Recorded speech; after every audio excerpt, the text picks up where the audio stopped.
Perintah beribadah penuh keikhlasan. Silakan dibaca. Padahal mereka hanya diperintahkan menyembah Allah dengan ikhlas, mentaatinya semata-mata karena menjalankan agama dan juga agar melaksanakan sholat dan menunaikan zakat, dan demikian itulah agama yang lurus atau benar. Ketika terjadi hijrah Rasulullah SAW dengan para sahabat dari Mekah ke Madinah, Nabi mengajarkan kepada para sahabat ada 3 jenis orang yang berhijrah itu. Innamal a'malu binniyat wa innamal likulli imrin ma nawa.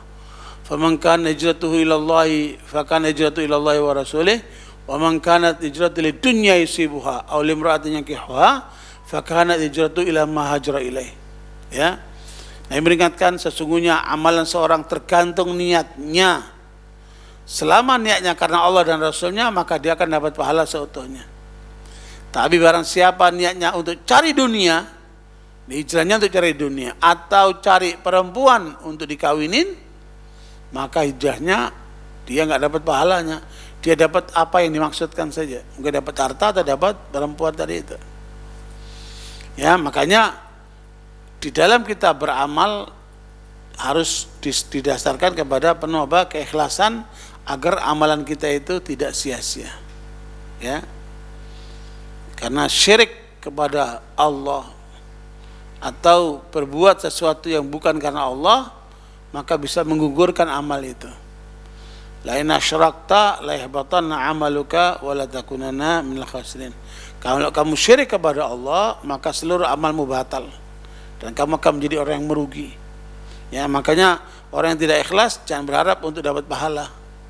Ya, harus penuh dengan ikhlas. Di dalam kitab Jamil Ulum wal Hikam, Ibnu Rajab membagi orang yang berbuat itu ada 4 macamnya. Ya, coba kita perhatikan mana yang ikhlas, mana yang tidak. Dari 4 model orang berbuat, maka akan menjadi jelas bagaimana arti niat itu. Yang pertama, orang itu berbuat sepenuhnya karena Allah, 100%. Tidak ada motif lain kecuali dia berbuat karena Allah. Dia pengajian karena Allah, dia sholat karena Allah, dia menikah karena Allah, dia berbuat yang terbaik itu karena Allah. Maka orang seperti ini 100% nilainya si Allah SWT. Nah, yang kedua, 100% bukan karena Allah. Nah, ini sia-sia. Ya, seorang mengikuti pengajian karena kepingin teman-teman. Dia ikut pengajian supaya terkenal. Dia ikut pengajian supaya nampak jadi orang soleh atau perempuan solihah. Bukan karena Allah, maka amalan itu tidak ada nilainya si Allah. Ya, karena niatnya salah, niatnya nggak benar. Makanya niatkan segala sesuatu itu karena Allah. Nah, yang ketiga, seorang yang berbuat karena Allah sekaligus mengharap dunia. Seperti apa? Seorang yang berangkat haji, ya sekaligus dia dagang. Ya, seorang yang datang ke pengajian sekaligus dia berbisnis. Di niatnya ada pertama karena pengajian karena Allah, tapi niat lain dia ingin dapat keuntungan dari bisnisnya. Maka orang ini tidak akan dapat pahalanya sama dengan yang pertama. Berarti di situ ada faktor dunianya. Akan berkurang sesuai dengan kadarnya. Ya, tapi tetap dia akan dapat pahala sesuai dengan niatnya kan. Tapi yang parah yang keempat. Jenis yang keempat, orang yang berbuat karena dunia sekaligus dia karena Allah. Ya. Dia datang ke pengajian untuk dagang tapi sekaligus ikut pengajian. Itu gak ada pahalanya.